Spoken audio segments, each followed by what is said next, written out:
اس video میں انبیاء و رسل کی تاریخ بتائی اور دکھائی جائے گی۔ یہ منظرنامہ زمین پر پہلے انسان اور نبی حضرت آدم علیہ السلام سے لے کر حضور نبی اکرم و افضل و آخر الزماں صلی اللہ تعالی علیہ وآلہ وسلم کی ولادت پاک تک کا مختصر زمانی سفر ہے۔ حضرت آدم علیہ السلام پہلے انسان اور نبی اور سب انسانوں کے باپ ہیں، اور ان کی زوجہ محترمہ حضرت حوا رضی اللہ عنہا ہے، جو کہ تمام انسانوں کی ماں اور روئے زمین پر پہلی خاتون ہے۔ حضرت آدم علیہ السلام اور حضرت حوا رضی اللہ عنہا کی زمین پر آمد سے متعلق کوئی متفقہ رائے موجود نہیں، لیکن بعض تاریخ دانوں کے مطابق یہ واقعہ 90 صدیوں پہلے کا ہے۔ اسی طرح آپ دونوں کے مقام نزول کا بھی علم نہیں ہے۔ حابیل اور قابیل حضرت آدم علیہ السلام کے بیٹے تھے۔ قابیل نے کسی تنازع پر اپنے بھائی حابیل کو قتل کر دیا۔ اس واقعے کو قرآن پاک میں بھی بیان کیا گیا ہے۔ یہ تاریخ انسانی کا پہلا قتل ہے، اور علماء کرام کے مطابق قیامت تک ہونے والے ہر قتل کے گناہ کا ایک حصہ قابیل کو ملتا رہے گا، جیسا کہ ہر برائی کا ایک حصہ اس شخص کو ملتا ہے جس نے اس برائی کا آغاز کیا ہو۔ حضرت ادریس علیہ السلام کی آمد۔ مورخین کے مطابق حضرت آدم علیہ السلام اور حضرت ادریس علیہ السلام کے درمیان 380 سال کا فصل ہے۔ حضرت ادریس علیہ السلام قلم کا استعمال کرنے والے پہلے انسان تھے، شاید اسی لیے ان کا نام ادریس ہے، جس کے معنی ہے درس دینے والا۔ حضرت نوح علیہ السلام پہلے رسول ہیں۔ بعض مورخین کے مطابق آپ علیہ السلام کا زمانہ حضرت آدم علیہ السلام سے 1600 سال بعد کا ہے۔ قرآن کریم کے مطابق اللہ تعالیٰ نے آپ کو 950 برس کی عمر عطا کی۔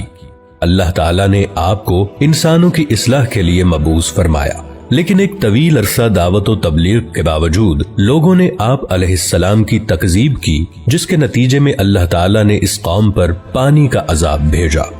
غالباً یہ پہلا عذاب ہے جو زمین پر اللہ پاک کی طرف سے بھیجا گیا، جس سے اس وقت تک کے سارے انسان مارے گئے، سوائے ان کے جو آپ علیہ السلام پر ایمان لا چکے تھے اور آپ علیہ السلام کے ساتھ اس کشتی میں سوار تھے جو آپ نے اللہ تعالیٰ کے حکم اور مدد سے تیار کی تھی۔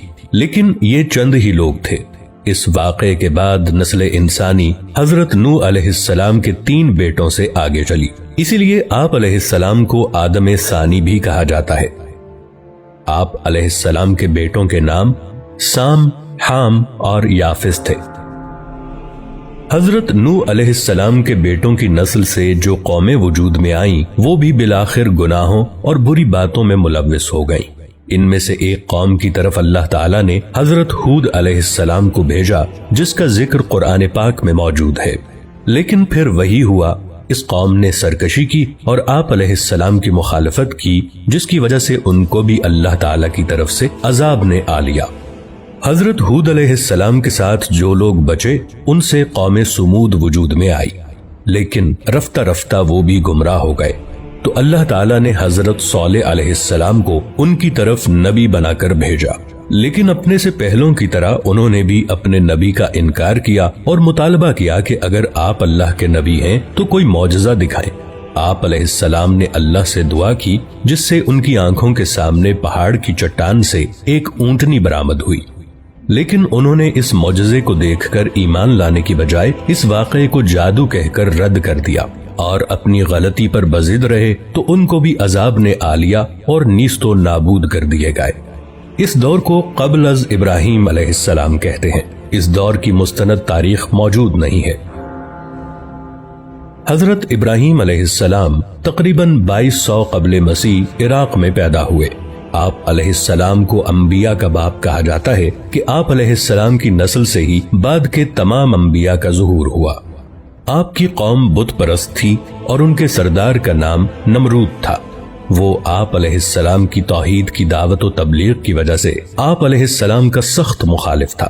اسی دشمنی کے سبب اس نے آپ کو آگ میں ڈالنے کا حکم دیا۔ جب آپ علیہ السلام کو آگ میں ڈالا گیا تو وہ اللہ کے حکم سے ٹھنڈی ہو گئی اور آپ علیہ السلام کو کوئی نقصان نہیں پہنچا۔ یہ واقعہ قرآن پاک میں موجود ہے۔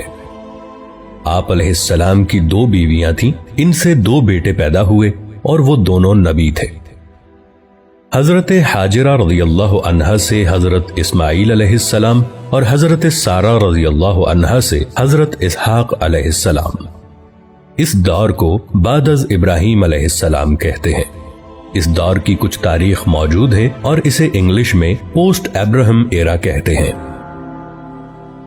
حضرت ابراہیم علیہ السلام کے بھتیجے حضرت لوط علیہ السلام کو اللہ تعالیٰ نے ایک قوم کی طرف بھیجا جو کہ فحش کاموں میں مبتلا تھی۔ آپ علیہ السلام نے بہت چاہا کہ وہ لوگ غلط اور غلیظ کاموں سے باز آ جائیں، لیکن انہوں نے آپ علیہ السلام کی بات نہیں مانی اور وہ بھی ماضی کی قوموں کی طرح اللہ تعالیٰ کے غیظ و غضب کا شکار ہو گئے۔ حضرت اسحاق علیہ السلام اللہ کے نبی تھے، لیکن ان کے متعلق مزید تفاصیل نہیں پائی جاتی، سوائے اس بات کے کہ یہ حضرت یعقوب علیہ السلام کے والد تھے۔ حضرت اسماعیل علیہ السلام حضرت ابراہیم علیہ السلام کے بیٹے اور حضرت اسحاق علیہ السلام کے بھائی تھے۔ حضرت ابراہیم علیہ السلام نے اللہ کے حکم سے حضرت اسماعیل علیہ السلام کو مکہ کی سرزمین میں لا کر آباد کیا۔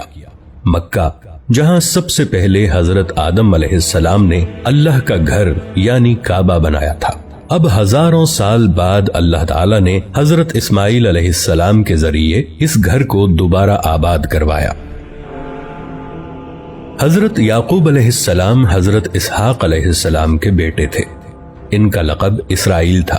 اسرائیل کے معنی اللہ کا بندہ ہے۔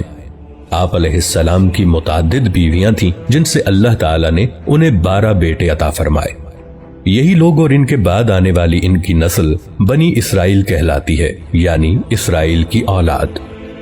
بعد میں یہی لوگ اپنے آپ کو یہود یا یہودی کہنے لگے، کیونکہ ان 12 میں سے سب سے بڑے بھائی کا نام یہودا تھا۔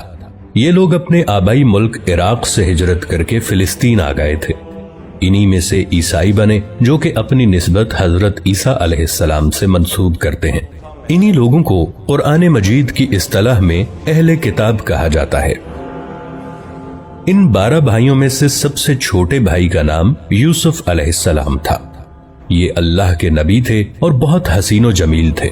حضرت یعقوب علیہ السلام حضرت یوسف علیہ السلام سے بہت محبت کرتے تھے۔ یہ چھوٹے بچے سے فطری لگاؤ تھا، لیکن دوسرے بھائیوں کو یہ بات بری لگنے لگی اور وہ حضرت یوسف علیہ السلام سے حسد کرنے لگے۔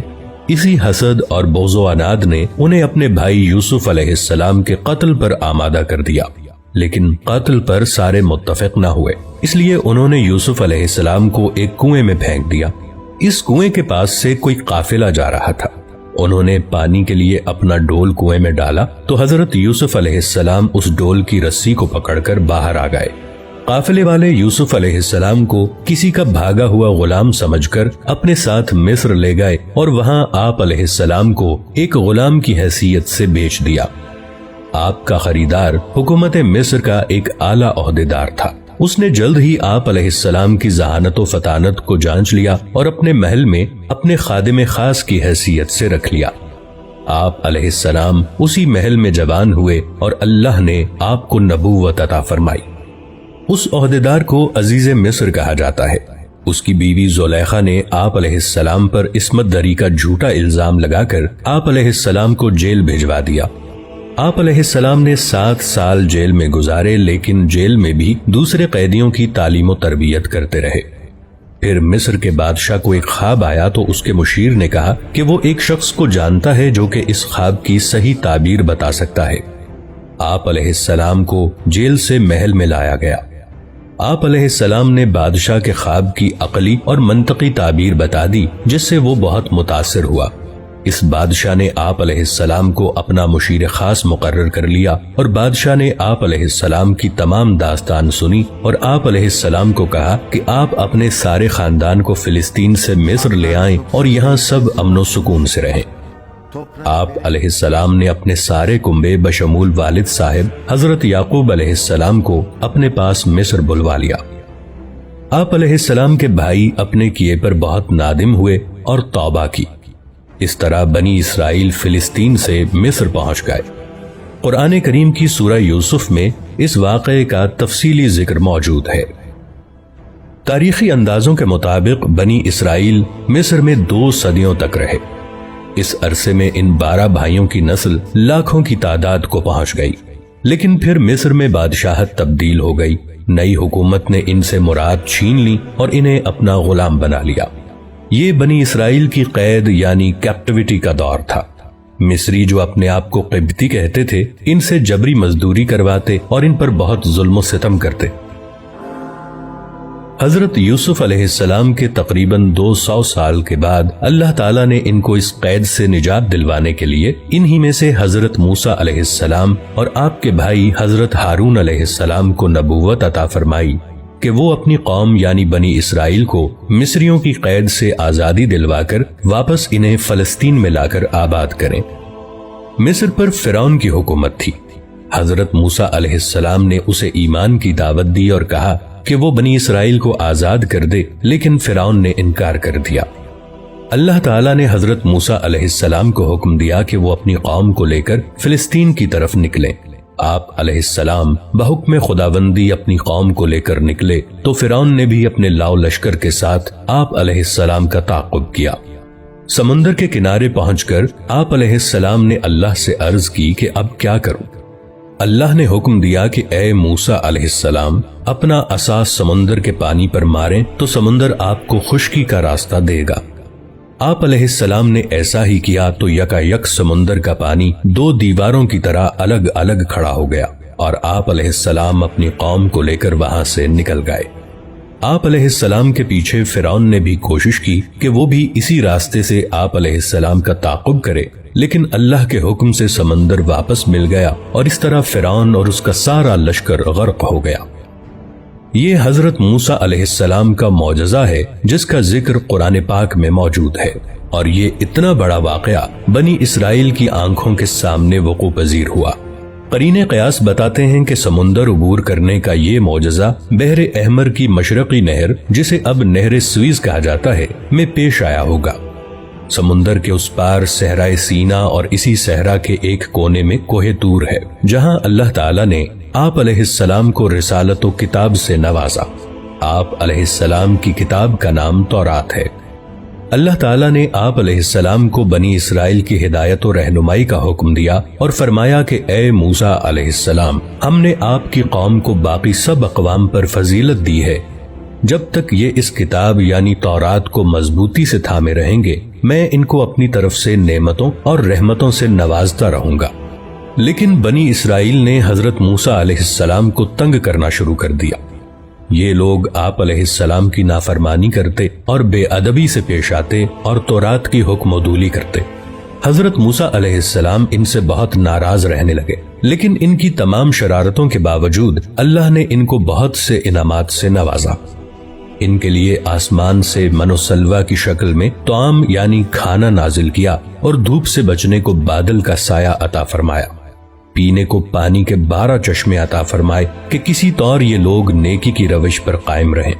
لیکن نعمتوں اور انعامات کی اس فراوانی سے یہ اور زیادہ باغی اور سرکش ہو گئے۔ پھر حضرت موسیٰ علیہ السلام اور حضرت ہارون علیہ السلام کا انتقال ہو گیا، لیکن اللہ تعالیٰ نے بنی اسرائیل کی ہدایت اور فلاح کا دروازہ بند نہیں کیا، بلکہ ان کے اندر عظیم المرتبت انبیاء کو مبعوث فرمایا، جیسے کہ حضرت داؤد علیہ السلام اور ان کے بیٹے حضرت سلیمان علیہ السلام۔ ان دونوں حضرات کو اللہ تعالیٰ نے عظیم الشان بادشاہت عطا فرمائی کہ تمام جن، چرند، پرند اور ہوائیں ان کے حکم کے تابع کر دی گئی تھیں، اور حضرت داؤد علیہ السلام جب اللہ کی حمد بیان کرتے تو حجر و شجر اور حیوانات حمد باری تعالیٰ پر وجد میں آ جاتے۔ یہ بات بھی قرآن مجید میں بیان کی گئی ہے۔ یہ تقریباً 1400 سال کا دور ہے۔ اس دوران اللہ کریم نے بنی اسرائیل کو بہت سے انبیاء کی صحبت عطا فرمائی۔ کوئی وقت ایسا نہیں گزرا کہ ان کے درمیان کوئی اللہ کا نبی موجود نہ رہا ہو، لیکن ان کی اکثریت فسق و فجور میں ہی مبتلا رہی، اور یہ لوگ اللہ تعالیٰ کی نافرمانیاں کرتے رہے اور اللہ کے انبیاء کو ستاتے رہے، اور کئی نبیوں کو تو انہوں نے قتل کر دیا۔ اللہ تعالیٰ نے ان کے ان بڑے بڑے گناہوں کی وجہ سے ان پر وقتاً فوقتاً عذاب بھی بھیجا، لیکن یہ لوگ سدھر کے نہ دیے۔ جدید تاریخ کی اصطلاح میں اس دور کو دور قبل از مسیح کہا جاتا ہے، اور اسے انگلش میں BC سے لکھا جاتا ہے، یعنی بیفور کرائسٹ، اور اب اور بھی جدید اصطلاح میں اسے CEB کہتے ہیں، یعنی کامن ایرا۔ اللہ تعالیٰ نے بنی اسرائیل پر اپنی آخری حجت قائم کرنے کے لیے حضرت عیسیٰ علیہ السلام اور حضرت یحییٰ علیہ السلام کو ان کی طرف واضح نشانیاں دے کر بھیجا۔ حضرت عیسیٰ علیہ السلام حضرت مریم علیہ السلام کے بیٹے تھے، جنہیں اللہ نے معجزانہ طور پر بغیر باپ کے پیدا کیا اور بہت سے معجزات عطا فرمائے، اور آپ علیہ السلام کے ہم اثر حضرت یحییٰ علیہ السلام بھی معجزانہ طریقے سے حضرت زکریا علیہ السلام کے ہاں پیدا ہوئے، جبکہ حضرت زکریا علیہ السلام اور آپ کی بیوی دونوں بہت ضعیف ہو چکے تھے۔ حضرت عیسیٰ علیہ السلام رسول اور حضرت یحییٰ علیہ السلام نبی تھے۔ بقول عیسائی مورخین کے حضرت عیسیٰ علیہ السلام کی ولادت کے دن سے سن عیسوی کا آغاز ہوا، جو کہ اس وقت 2022 چل رہا ہے، یعنی حضرت عیسیٰ علیہ السلام کو پیدا ہوئے 2022 برس ہو چکے ہیں۔ یہاں سے بنی اسرائیل دو قوموں میں تقسیم ہو گئے۔ جو لوگ حضرت عیسیٰ علیہ السلام پر ایمان لائے وہ اپنے آپ کو عیسائی کہنے لگے، اور جو لوگ حضرت عیسیٰ علیہ السلام پر ایمان نہیں لائے وہ یہود ہی رہے۔ جس جماعت یعنی یہود نے آپ کا انکار کیا، انہوں نے آپ علیہ السلام کی والدہ حضرت مریم علیہ السلام کو بہت برا کہا اور حضرت عیسیٰ علیہ السلام کو قتل کرنے کا منصوبہ بنایا، لیکن اللہ تعالیٰ نے ان کے اس اقدام سے پہلے ہی حضرت عیسیٰ علیہ السلام کو زندہ آسمان پر اٹھا لیا۔ حضرت عیسیٰ علیہ السلام کے آسمان پر اٹھائے جانے کے تقریباً 250 سال کے بعد اصحاب کہف کا مشہور واقعہ پیش آیا۔ یہ لوگ امیر و کبیر گھرانوں کے کچھ نوجوان تھے۔ یہ حضرت عیسیٰ علیہ السلام کے دین پر ایمان لے آئے تو وقت کی حکومت اور جو لوگ حضرت عیسیٰ علیہ السلام پر ایمان نہیں لائے تھے یعنی یہود نے ان پر تشدد کرنا چاہا، لیکن یہ لوگ شہر سے فرار ہو کر باہر جنگل میں ایک غار میں چھپ گئے۔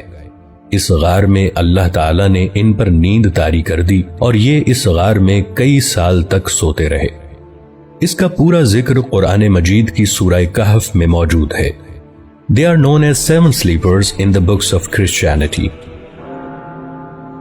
حضرت عیسیٰ علیہ السلام کے آسمان پر چلے جانے کے بعد 571 عیسوی میں اللہ کریم نے حضور صلی اللہ علیہ وآلہ وسلم کو انسانوں پر اتمام حجت کے لیے بھیجا۔